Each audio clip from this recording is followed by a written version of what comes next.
আকৌ এই ভিডিঅ'টোলৈ আপোনালোকক ৱেলকাম জনাইছোঁ। তো এই ভিডিঅ'টোত আমি 50ৰ পৰা 75ৰ যোনখিনি নাম্বাৰ আছে ভিতৰত যোনখিনি নাম্বাৰ আছে সিহঁতৰ স্কুৱেৰ কেনেকৈ পটককৈ আমি ওলাব পাৰোঁ, মানে 50 আৰু 75ৰ মাজত যি সংখ্যা আছে তাৰ বৰ্গ কেনেকৈ আমি কম সময়ত উলিয়াব পাৰোঁ। তো প্ৰথমতে ধৰি লওক মই আপোনাক শিকাই দিছোঁ। প্ৰথমতে কুৱেশ্যনটো ধৰি লওক নাম্বাৰটো লৈ লৈছোঁ আমি 51। মই 75 আৰু 100ৰ কাৰণেও বনাই দিছোঁ, আপোনালোকে সেইটো ভিডিঅ' চাব পাৰে। তাৰ নিয়মটো বেলেগ হয়, ইয়াৰ নিয়মটো অলপ বেলেগ হয়। তো আমি 51 স্কুৱেৰ ওলাব লাগে। তো এই 51 আমাৰ 50 আৰু 75ৰ ভিতৰত আছে। তো আমি কি চাম, ই 50ৰ পৰা এবাৰ কিমান দূৰত আছে।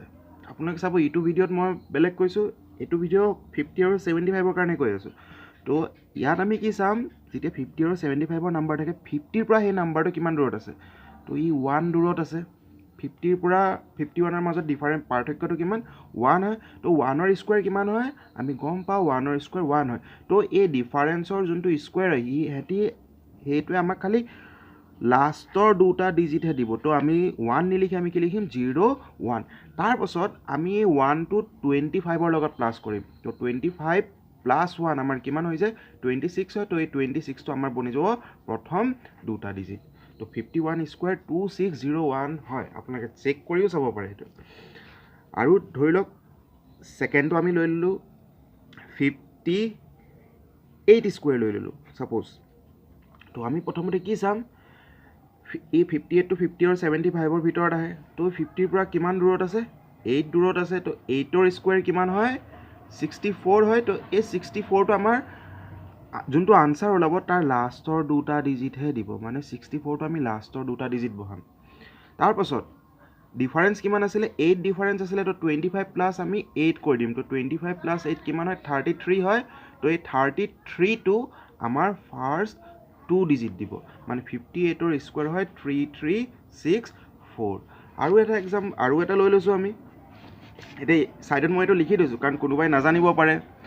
ধৰি লওক আমি 1ৰ পৰা 25লৈকে আমি মনত ৰাখিবই লাগিব এইকেইটা ৰুলৰ কাৰণে, মই যোনকেইটা ৰুল কৈ আছোঁ। আৰু 25লৈকে নাৰাখিলেও আমি 24লৈকে ৰাখিব লাগিব। তো আমি 3 নম্বৰ লৈ লওঁ। আমি লৈ ল'লোঁ এবাৰ ধৰি লওক 69 স্কুৱেৰ। তাৰপৰা আমি প্ৰথমত আমি এইকেইটাৰ যে ৰুল যে মই কৈ আছোঁ, এইকেইটা ৰুল 50 আৰু 75ৰ ভিতৰৰ কাৰণে। তো 69 স্কুৱেৰ প্ৰথমতে আমি কি চাম, 50ৰ পৰা 69ৰ মাজত ডিফাৰেঞ্চ কিমান আছে, 19 ডিফাৰেঞ্চ আছে। তো আমি 19, এতিয়া চাওক এইবিলাক যে 19 আহি আছে 16 আহি আছে, এই স্কুৱেৰখিনি আমি জানিব লাগিব। সেইকাৰণে মই কৈ আছোঁ এই টেবুলটো মনত ৰাখি থ'ব, এই টেবুলটো। তো 19 স্কুৱেৰ কিমান হয়, 361 হয়। এতিয়া এই 361ৰ পৰা আমি অকল এই লাষ্টৰ দুটা ডিজিটহে আমি ল'ম, মানে আমাৰ 61টো মেইন আনচাৰৰ লাষ্টৰ দুটা ডিজিট হ'ব। তো 61 লিখিলোঁ, 3 থাকিলে আমাৰ কেৰি। তাৰপিছত আমি কি কৰিম, যোনটো আমাৰ ডিফাৰেঞ্চ আছিলে আমি সেইটো 25ৰ লগত প্লাছ কৰি দিম। চ' 25 প্লাছ 19 হৈ যায় আমাৰ 44। কিন্তু আগৰ পৰাই আমাৰ 3 এটা কেৰি আছিলে। তো 44 প্লাছ 3 কিমান হৈ যাব, 47। মানে 47টো আমাৰ হৈ যাব ফাৰ্ষ্ট দুটা ডিজিট, মানে আমাৰ মেইন এনচাৰ কিমান হৈ যাব, 4761। আমাৰ ইয়াত মেইন আনচাৰ আছিলে 3356, ইয়াত হৈ গৈছিলে 3364, ইয়াত হৈ গৈছিলে 2601। এতিয়া লাষ্টত আমি আৰু এটা এক্সাম্পল লৈ লৈছোঁ, যেনেকৈ 5 নম্বৰটো আমি লৈ লৈছোঁ 72 স্কুৱেৰ। এতিয়া 72 স্কুৱেৰ আমি এই 72 50 আৰু 75ৰ মাজত আহে। তো প্ৰথমতে আমি কি চাম, 50ৰ পৰা কিমান দূৰত আছে, 22 গেপত আছে। তো 22ৰ স্কুৱেৰ আমি গম পাব লাগিব, 22ৰ স্কুৱেৰ হয় 484। তো 484ৰ পৰা আমি অকল 84টোহে লিখিম, মানে আমাৰ মেইন আনচাৰৰ লাষ্টৰ দুটা ডিজিট হ'ব 84। তাৰ 4 আমাৰ কেৰি থাকিলে, এই 4টো আমাৰ কেৰি থাকিলে।